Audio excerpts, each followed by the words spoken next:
Bastian, great to see you. Welcome to Cape Town. Let's start with Heineken's Champions League trophy tour. Tell me a little bit about it and why we're here today. Thank you very much. Very pleased to be here in Cape Town. After 15 years, I'm back here.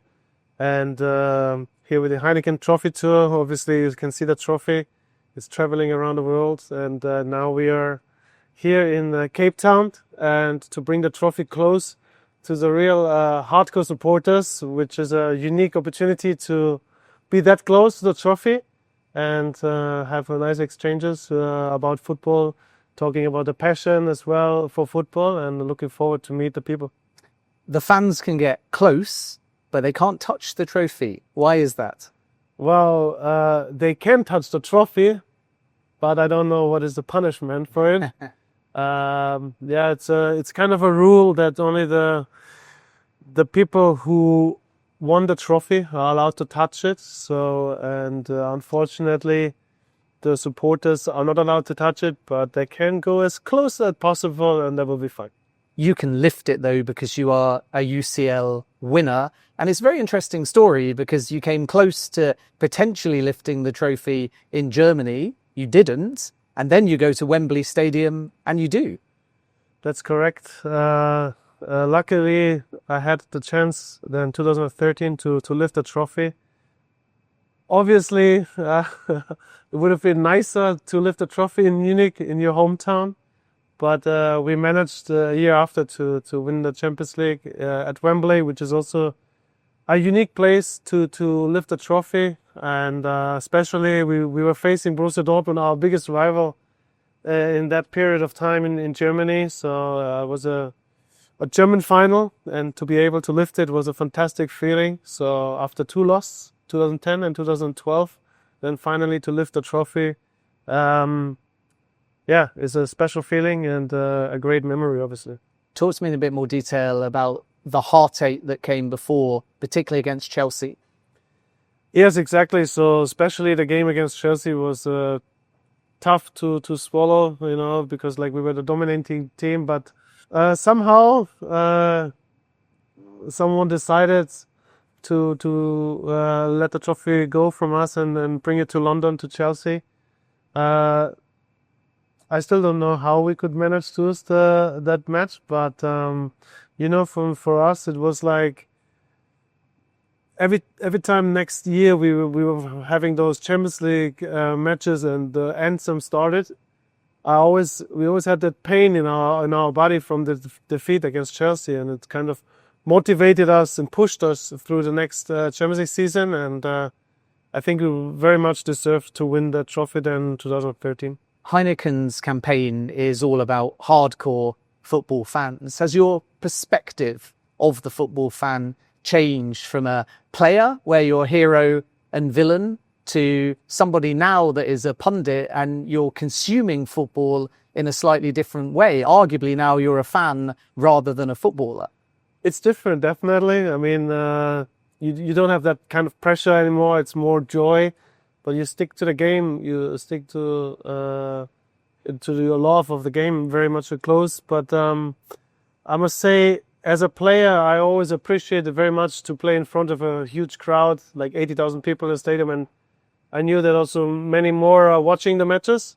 But now the opportunity which Heineken, the trophy tour, gave me to meet actually the real hardcore supporters, and that's for me something very, very special, that Heineken had this idea to bring that trophy close to the people, because sometimes you see the supporters, they stand next to you, but they look at the trophy and their eyes are shining. And that's actually the biggest gift you can give to those people. And unfortunately, when I was young and when I was little, like 8, 9 years old, I haven't had the chance to experience that. But now through the trophy tour, to make it possible for people from South Africa, Vietnam or Zambia, Kenya to be that close to the trophy is very unique and something very important. I'll give you an easy one and then a hard one on the subject of fans. The easy one is, talk to me about fans for teams you've played for and how they're special and unique. Presumably Bayern and Manchester United, two very different kinds of hardcore football fans. That's true. Bayern Munich supporters will always be in my heart because I grew up there, and we went through like those defeats 2012, 2010, but we celebrated them together 2013. That kind of sticks you always together, you know. Like it's true that next day after we lost the Champions League final, Chelsea, I walked to the city, and already like there the supporters were giving me hugs and motivated me for the next year. But and United fans are unique. Their loyalty they have, even you know, like right now there are bad times at United, but still they're there, supported teams. It's not about the result in the end of the day. It's like how much they love the club, their club, and like wake up in the middle of the night to follow the Champions League matches. That's unique and special, and you can feel that. And that was also a reason I moved to United, because I experienced it once. We were playing United in the quarterfinal with Munich, and we lost that match 3-2, but in aggregate we won it. When we left the pitch, the United fans stood up and gave us applause, and I will never forget that. That was only happened once, I think, in the stadium, and that was at Old Trafford. The harder question is, what hardcore football fans that you've played against do you respect? Presumably, dare you say it, the yellow wall would have to be up there. That's true. That's true. But they were always there, but a lot against us, obviously, when we came there with Munich. To play the Borussia Dortmund stadium was very tough. Same like with United against Liverpool. But, you know, in the end of the day, you always respect also the other teams and their supporters. They give their hearts to their team. They travel around the world, buy expensive jerseys and tickets to just watch a game. That's very special and very unique. And that's the real love, actually, of supporters. If we talk a little bit about Bayern, give me your thoughts on a season where they're about to win a Bundesliga title, but they've gone out of the Champions League.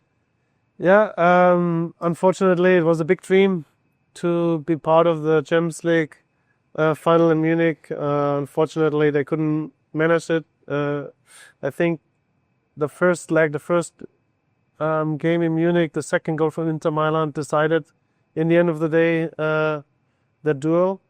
But yeah, they still have the Bundesliga. That's important to win after Leverkusen last year won the Bundesliga, so they're still there. I think they're not 100% happy with this season, but they managed to win they will manage to win the Bundesliga. That's important, but still there are some small improvements they have to do to be there, especially also in the cup. In Germany, because it's a long time now ago until Bayern Munich won the cup. Where do you rank Harry Kane in terms of the world's best strikers? And does he need that first career trophy to really join the list of greats? Well, I hope he does. It's difficult to rank him because in Munich you had always like great strikers. Like, for example, it started with Gerd Müller, for example.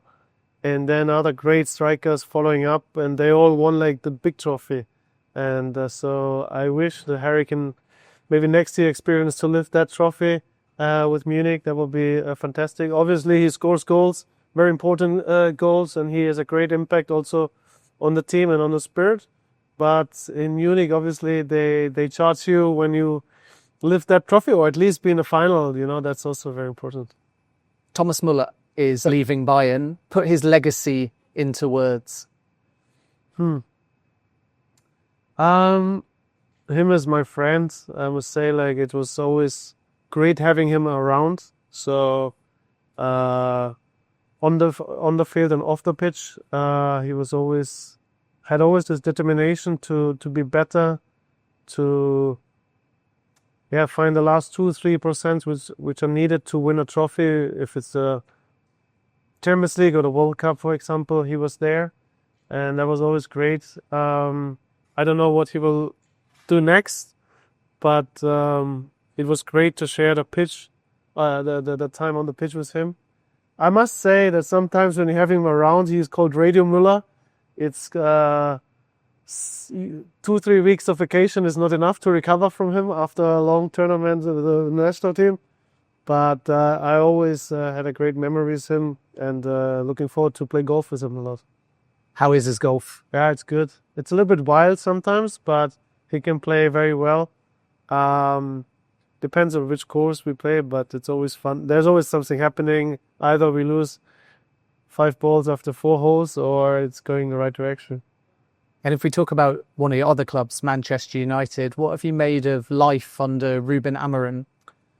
Yeah, not easy, obviously. Like Premier League is not going the right direction.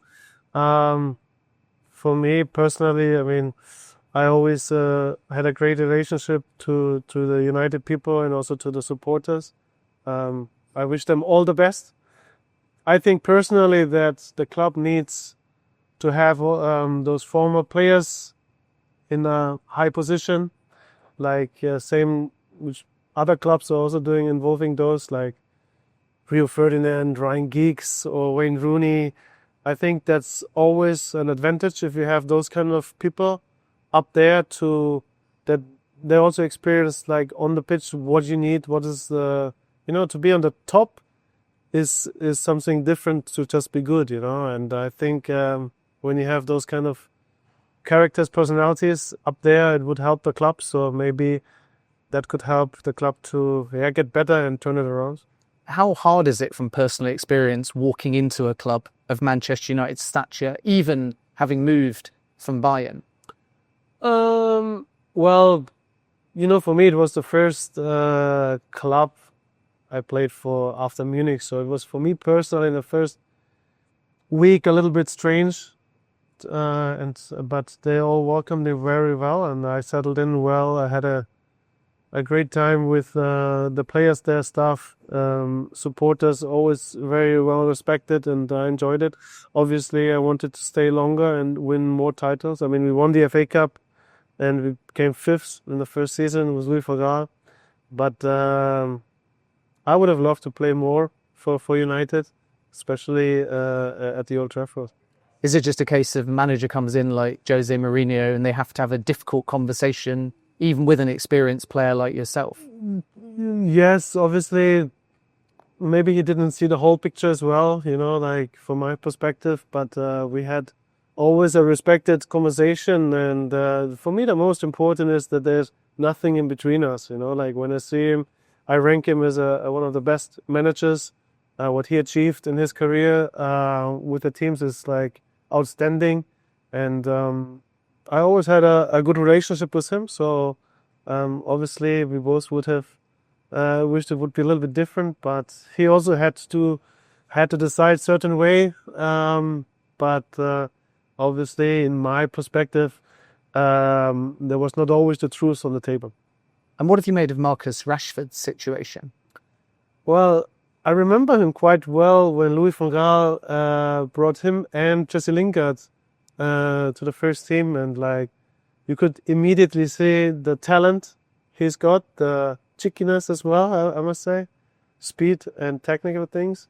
It's sad that he couldn't contribute more to United, and also England, because maybe he needed just like the right players around him and like people around him to make it easier for him as well. I loved playing with him. I could see his unbelievable qualities, and I'm happy now to see him actually at Villa, that he is like showing it again, and that's nice to see. Wish him all the best. A quick word on Florian Vertz, in demand, might stay at Leverkusen, might go to Bayern, could go to Manchester City. What do you think his future holds? First of all, we're very happy to have him in Germany. Same like Musiala, the 2 outstanding players in a young age already. You can see, but now it's the moment in like what's next for him at Leverkusen. He's very happy. He's a key player over there. Obviously, they are doing really well. They play a fantastic football, I must say. It's difficult to play Leverkusen. Obviously, Bayern Munich would love to have him in their squad. Would be fantastic, but it's not easy nowadays. Those players cost a lot of money as well, so you have to think of it. But for him, actually, he had already a big injury with the ACL, and he recovered well. So I wish him all the best. I don't know if it's now the right moment for him to move abroad. I don't know if that's the right moment, because maybe in a young age, like, you have to step by step. From my experience, it was also very good to leave the club later. For me, it was very important to win first the Champions League trophy, have success with Bayern Munich, and then when the job is done, to experience another culture, another mentality. That was important for me. So I think he's 21, 22, still young. So let's hope he's healthy and helps Germany to win the World Cup. And a word on Thomas Tuchel as well. Give me the German perspective on having a German manager managing the English national team. Yeah, I was very happy for him.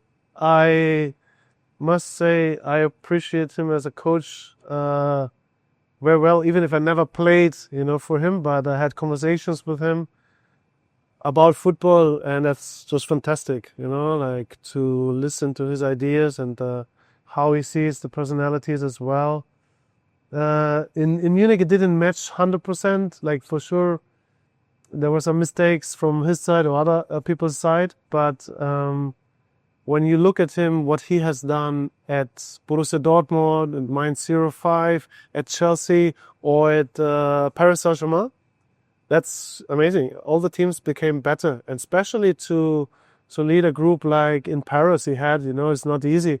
And he managed to lead that team with those kind of personalities, and that shows also the quality of him.